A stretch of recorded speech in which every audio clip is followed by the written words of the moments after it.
Vous connaissez Clara Heger, qui incarne la candidature d'Espoir RIC à la présidentielle 2022, avec pour unique objectif de rendre le pouvoir au peuple, en d'une part instaurant le RIC constituant, c'est-à-dire ce référendum d'initiative citoyenne qui permet à des citoyens de soumettre en votation populaire en référendum leur proposition de modification de la Constitution sur un sujet spécifique. Et deuxièmement, le référendum obligatoire, c'est-à-dire le fait que toute modification de la Constitution devrait obligatoirement passer par un référendum. Et ça, c'est la meilleure façon de rendre le pouvoir au peuple. Alors pourquoi soutenir Clara Heger?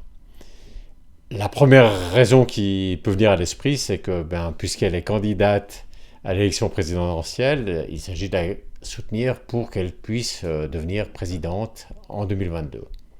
Mais vous n'avez pas besoin de croire qu'elle peut devenir présidente en 2022 pour la soutenir, car le cœur de la stratégie d'Espoiric est ailleurs.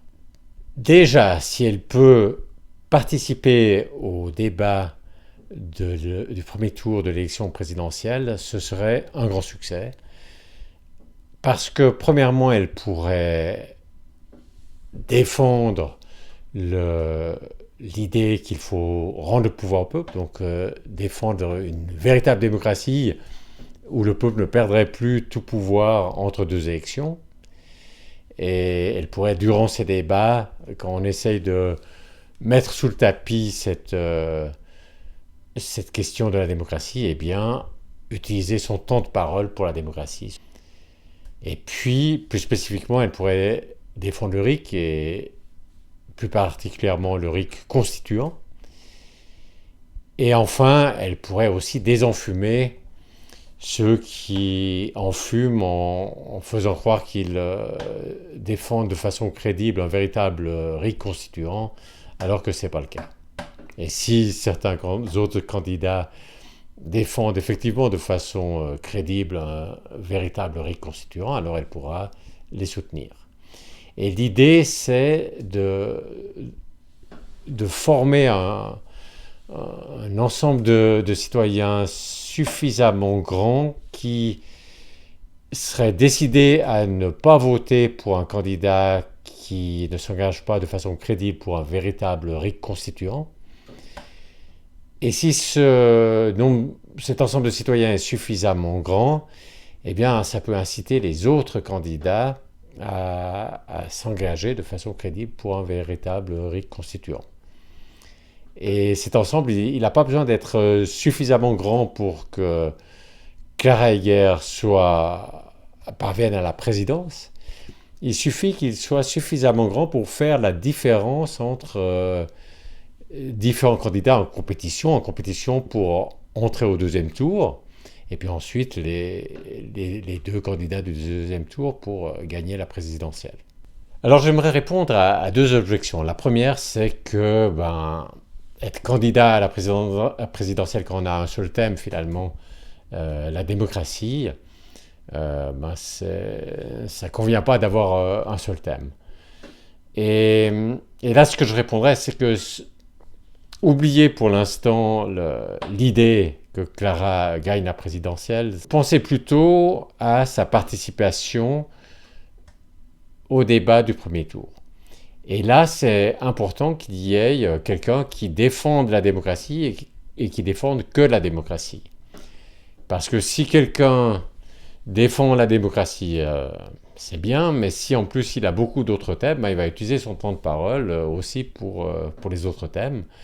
Tandis que Clara Heger va constamment utiliser son temps de parole pour défendre la démocratie. Donc dans le contexte de participer au premier tour, le fait de n'avoir comme seul objectif que de rendre le pouvoir au peuple n'est en tout cas là pas un problème. Au cas où elle deviendrait présidente en 2022, eh bien elle jouerait simplement le rôle d'arbitre que prévoit la Constitution française et que ne jouent pas les présidents actuels, à part quand ils sont en situation de cohabitation. En fait, la Constitution française, elle donne relativement peu de pouvoir au président et c'est le Premier ministre qui est censé gouverner. Mais, mais laissons de côté cette possibilité que Clara Egger gagne la présidentielle pour nous concentrer sur le cœur de la stratégie d'Espoiric, à savoir sa participation au débat du premier tour de la présidentielle. Et il y a une deuxième critique qui vient juste derrière, c'est de dire finalement ça va devenir un peu chiant si elle répond toujours il faut que le peuple soit consulté sur des questions si importantes. Ça va être ennuyant dans les débats, ça va pas très intéresser les journalistes. Voilà, ça c'est la deuxième objection. Et ce qu'il faut voir, c'est que, premièrement, juste l'aspect de défendre ce thème, de rendre le pouvoir au peuple, de montrer comment le RIC constituant permettrait de rendre le pouvoir au peuple et puis de désenfumer ceux qui ont des propositions qui ne sont pas crédibles ou qui ne portent pas sur un véritable RIC constituant. Déjà ça, c'est extrêmement utile. Mais Clara Egger ira plus loin. Elle discutera dans ses débats du premier tour de comment le déficit démocratique se manifeste dans les différents sujets, parce que ça contamine finalement toutes les décisions dans les différents sujets. Et c'est assez facile de voir comment elle le fera, parce qu'elle le fait déjà dans ses vidéos. La façon dont elle le fait, je vais vous donner juste deux exemples. Le premier concerne le passeport Covid. Alors, vous pouvez imaginer ce qu'un démocrate dirait concernant le passeport Covid, avec une candidature purement pour rendre le pouvoir au peuple, mais pas pour prendre position pour ou contre le passeport Covid.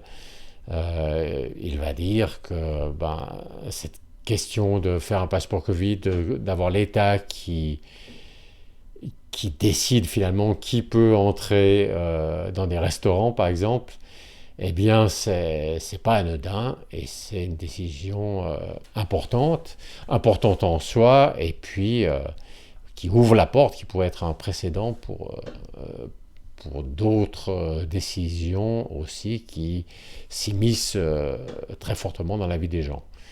Et que par conséquent, une décision aussi importante doit pouvoir être contestée par le peuple. Elle doit, si suffisamment de citoyens le demandent, elle doit être soumise au référendum, comme c'est par exemple le cas en Suisse. En Suisse, lors de la prochaine votation, il y aura justement comme sujet le passeport sanitaire, le passeport Covid.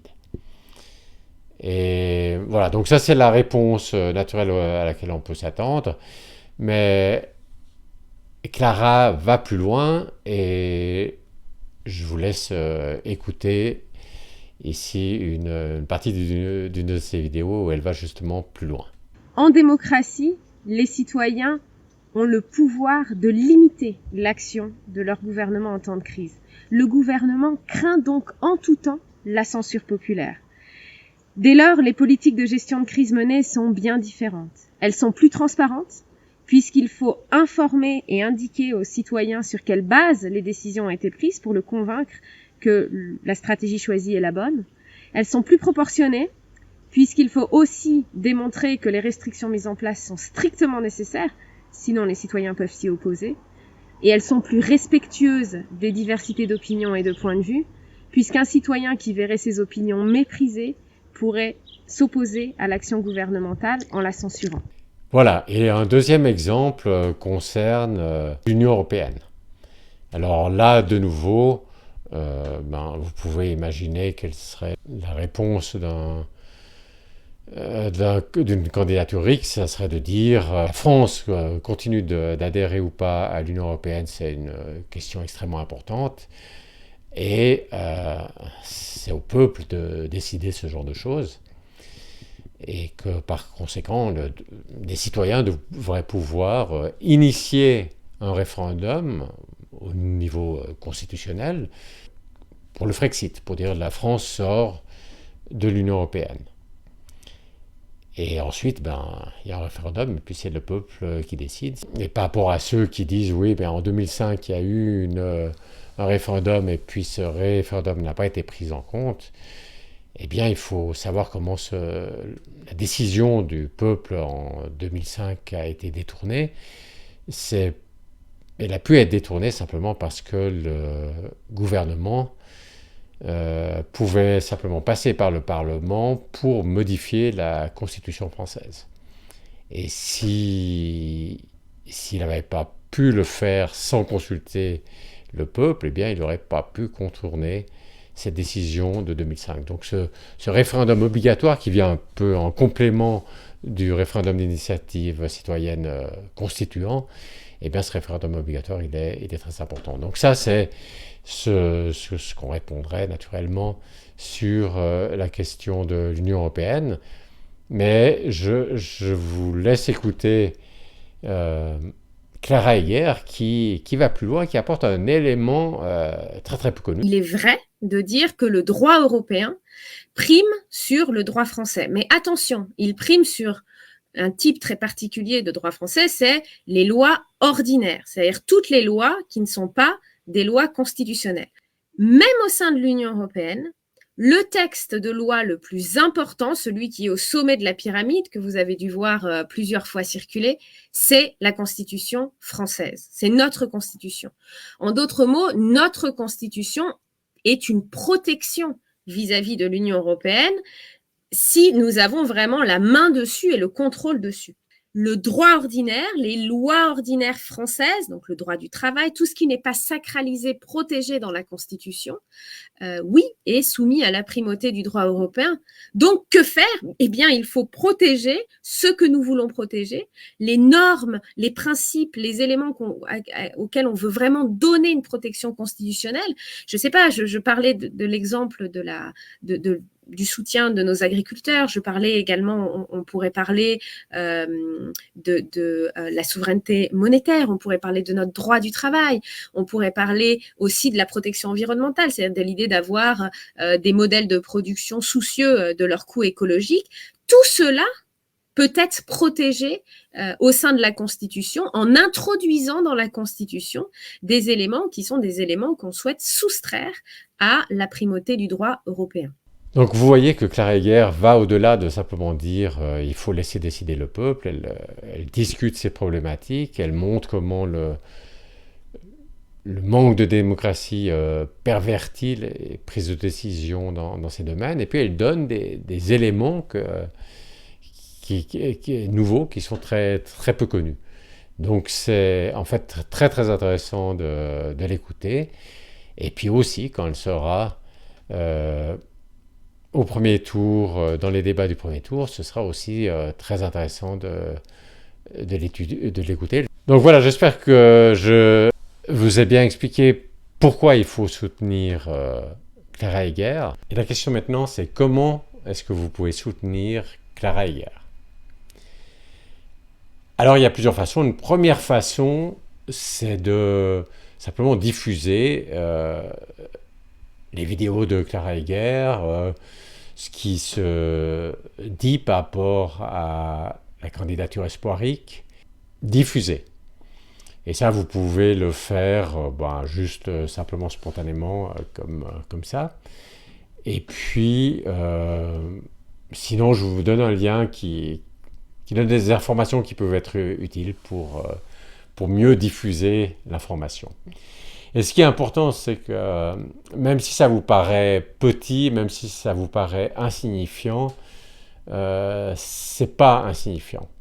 C'est-à-dire que, imaginez que vous consacrez 10 minutes par jour quand vous êtes sur Twitter ou sur Facebook ou sur un autre réseau social à diffuser des informations concernant Clara Heger pendant que vous êtes sur ces réseaux sociaux que vous visitez quotidiennement. Imaginons que vous consacrez 10 minutes à faire ça. Alors vous pouvez vous dire, ouais, bon, ben, ça ne va pas changer grand-chose ces 10 minutes. Mais imaginez qu'il y ait 1000 personnes qui font ça. Eh bien, 10 minutes par jour fois 1000 personnes, ça fait 10 000 minutes par jour. Et puis ça, je ne sais pas si vous vous rendez compte combien ça fait, mais ça fait presque 7 jours. C'est presque 7 personnes travaillant 24 heures par jour. Ça correspond à ça, à presque 7 personnes. Et donc vous voyez que ces 10 minutes qui vous paraissent tout à fait insignifiantes, quand on multiplie par le nombre, ça peut donner quelque chose de tout à fait important et qui a un impact. Et puis, bon, là je parle de diffuser, aussi évidemment que si vous avez une chaîne YouTube par exemple, ben, vous pouvez aussi faire des vidéos sur le sujet. Une deuxième possibilité, c'est de contacter votre maire, parce que, évidemment, ça c'est la grande difficulté, c'est-à-dire qu'en France, il y a un système où, finalement, c'est les élus qui décident qui peut être candidat à l'élection présidentielle. Vous avez besoin de 500 parrainages pour vous retrouver au premier tour. Avant, vous êtes candidat, mais candidat informel quelque part. Véritablement candidat officiel, c'est une fois que vous avez les 500 parrainages. Et là, vous pouvez participer à ces débats du premier tour. Et donc, la grande difficulté, c'est d'obtenir ces 500 parrainages. Et vous pouvez aider à relever ce défi en allant voir le maire de votre commune et en lui proposant de parrainer Clara Heger, qui a comme unique objectif de rendre le pouvoir au peuple par la façon que j'ai décrite tout à l'heure, et qui est une candidature absolument pas partisane, elle n'est ni de gauche ni de droite, elle veut juste rendre le pouvoir au peuple. Donc ça c'est une chose importante que vous pourriez faire. Évidemment que c'est particulièrement utile dans le cas où vous vivez dans une petite commune où le maire reste proche des citoyens et n'est pas forcément lui-même dans un parti politique. Évidemment que si vous êtes dans une grande ville où le maire lui-même adhère à un parti, il va pas donner de parrainage. Donc, une troisième possibilité, c'est de rejoindre l'équipe parrainage, donc qui s'occupe de chercher des parrainages. Là, on a une très bonne équipe, très bien organisée, qui s'occupe de chercher des parrainages. Et puis, une dernière possibilité, c'est simplement, et elle est compatible aussi avec les trois autres, c'est simplement, si vous voulez vous informer davantage, pour en savoir davantage sur Espoiric et sur Clara Heger, ou bien, si vous voulez savoir mieux comment vous pourriez contribuer à la campagne de Clara Heger, parce que, bon, j'ai parlé des parrainages, mais il y a aussi d'autres talents qui peuvent être utilisés, eh bien, vous pouvez aller tous les mardis, il y a une séance qui est en général menée par le chef de l'équipe de campagne. Et puis ensuite, voir si vous voulez faire quelque chose, et si oui, ben, décidez quoi en fonction de vos talents, de ce que vous aimez faire et du temps que vous avez à disposition. Voilà, dans cette vidéo, j'ai expliqué pourquoi et comment soutenir Clara Heger.